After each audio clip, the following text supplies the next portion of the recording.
Hola a todos, mi nombre es Flavio Portilla y soy parte del equipo de SPAE.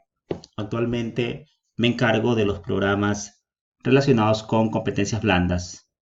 en las diferentes maestrías que tenemos en nuestra escuela. Quiero compartirles un poco lo que fue el módulo Estrategia de Enseñanza, Aprendizaje y Evaluación en nuestro programa de formación básica docente. Bueno, este programa comenzó con los fundamentos claves relacionados con el proceso de enseñanza-aprendizaje como tal. Iniciamos entendiendo el rol de las comunidades de aprendizaje como grupo y la forma como podemos aprovechar la diversidad en aula, tanto a nivel de estudiantes como profesores, para poder generar nuevas ideas, para poder fomentar la colaboración, pero sobre todo para poder enfocarnos en mejorar la calidad del proceso. Luego abordamos de manera general los tipos de saberes que debemos considerar en el proceso de enseñanza-aprendizaje. El saber conocer, el cómo aplicar los conceptos, el saber hacer, que es muy importante en entornos profesionales, el saber convivir juntos, que de una otra manera tiene relación con las materias que estoy enseñando en las diferentes maestrías, y finalmente algo que integra el resto de saberes, que es el saber ser, el poder trabajar y convivir en audiencias diversas y el poder ser parte de una sociedad y hacerlo de una manera positiva. Todos estos componentes o todos estos saberes deben ser parte del proceso de aprendizaje y deben ser considerados al momento de diseñar nuestras propuestas. Ya yendo al punto central del módulo en el proceso de aprendizaje, revisamos algunos elementos de la forma como nosotros aprendemos y lo importante que el proceso sea diseñado, no pensando únicamente en lo que pasa en el aula de clases, sino cómo podemos dejar esas bases para que el proceso de aprendizaje continúe a lo largo de la vida, lo cual es importante en nuestro caso como facilitadores y lo importante de un proceso balanceado donde hay un ambiente adecuado, donde los roles están claros y al final en ese ambiente de aprendizaje los actores, el estudiante en el centro, el facilitador o profesor y el grupo de trabajo, sus compañeros de trabajo interactuando de manera integrada y con un foco en mente, cumplir con un objetivo de aprendizaje. Cerramos esta sección hablando un poco de la forma como los participantes del módulo han innovado, han tratado de hacer las cosas de manera diferente con el objetivo de poder ya sea integrar al estudiante o al participante dentro del proceso de una forma más activa, que este proceso le permita al estudiante ejecutar algunas acciones como decidir,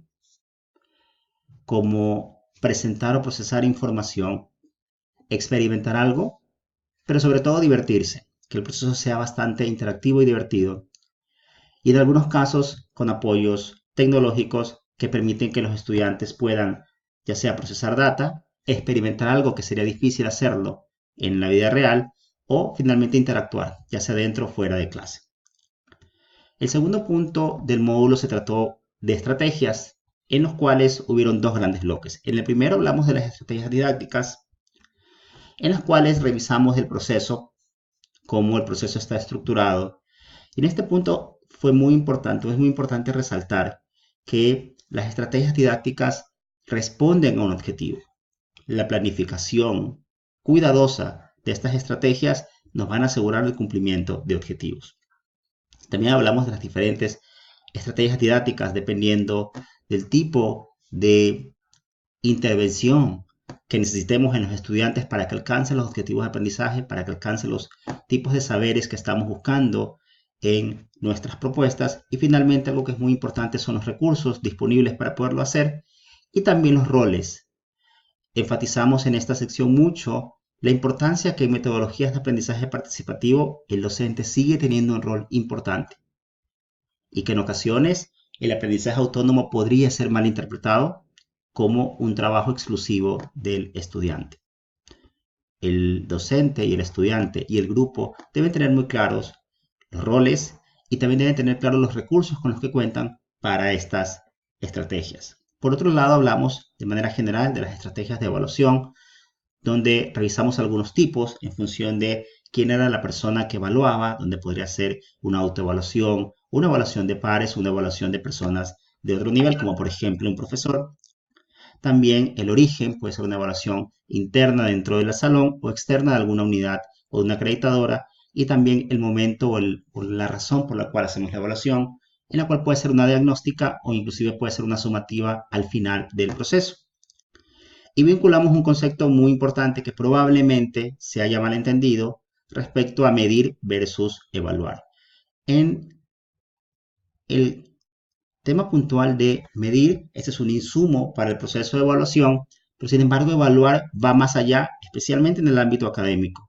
Tomamos esa información, entendemos la información y tratamos de hacer algo que mejore el proceso o mejore el aprendizaje para el estudiante o participante. Cerramos este módulo hablando de evaluación y empezamos un poco los momentos en el proceso en el cual realizamos una evaluación. Hay 3 momentos importantes, siendo el primero el diagnóstico o la evaluación diagnóstica, donde tratamos de tener una foto actual de cómo están los estudiantes, cuáles son las principales brechas que tienen y cómo debemos direccionar nuestra propuesta para poder asegurar cumplir los objetivos. Otro momento es durante el proceso. Esta evaluación conocida como formativa nos permite tener una idea de cómo va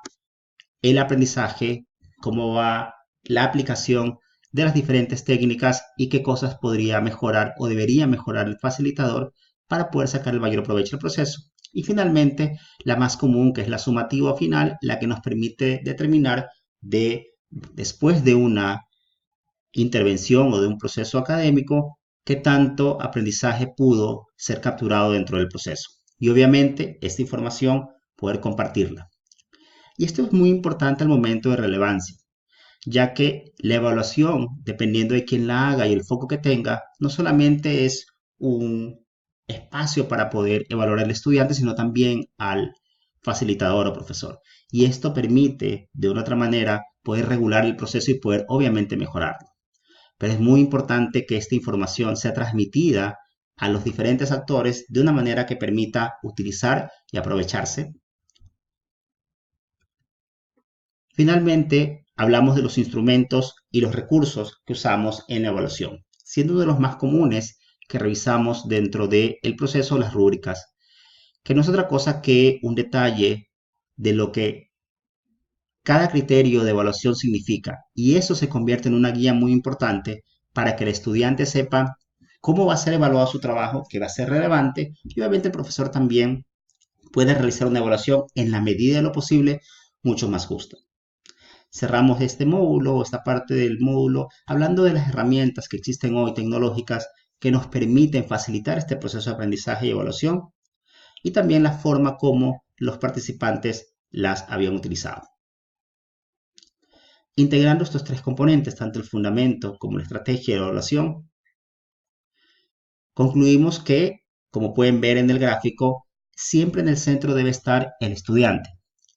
y la estrategia de enseñanza y aprendizaje y los instrumentos y las estrategias de evaluación que utilicemos deben estar orientadas a maximizar o a mejorar la experiencia del proceso y poder lograr los objetivos de aprendizaje que buscamos en cada una de nuestras actividades. Muchas gracias.